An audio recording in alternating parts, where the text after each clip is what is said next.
Ito naman ang aming mga passion fruit na abot kamay lang dahil yung trellis. So yan. So ang gaganda na ng passion fruit, medyo malalaki. So panahon kasi ngayon din ng passion fruit na pag ganito na maulan, napansin lang namin pag maulan at sa awa ng Diyos medyo maaraw-araw naman dito. So marami tayong passion fruit na ma-harvest.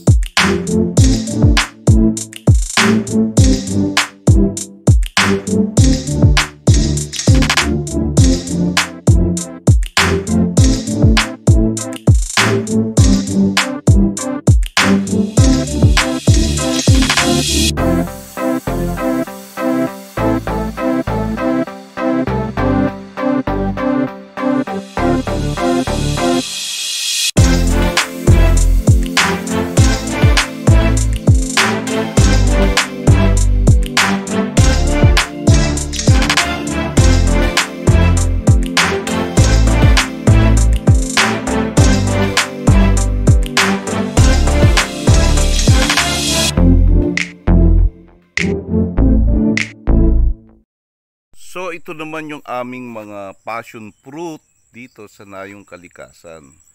Kung mapansin nyo, hindi namin siya hina-harvest ng nakapitas pa sa ibabaw kasi ang pinakamaganda kasi niyan ay kailangan niya ay hinog na nahuhulog. So kasi ang drama nitong passion fruit na to ay pinulot ka lang sa lupa. Yes. Kinakailangan mahulog siya. Kasi yun ang signal na talagang hinog na siya at ripe. Katulad nito, hindi po pwede, no? Kasi medyo green pa siya at hindi pa siya madilaw. Yan. Hindi pa siya madilaw. So mag-aantay pa tayo ng panahon para mahulog siya. So usually ang ginagawa namin, naghahanap kami na nahuhulog. So ngayon wala pang nahuhulog. Yan.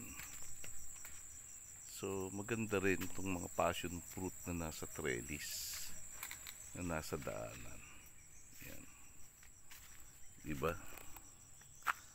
That's our passion fruit. Kitang-kita yung mga passion fruit na yan. Pero kasi hindi pa nga hinog. So we have to wait for some time bago siya mapitas.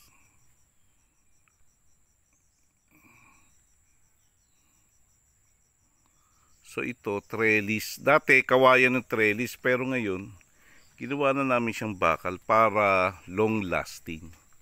Ayan, gumagapang na siya sa kabilang trellis na mas mataas.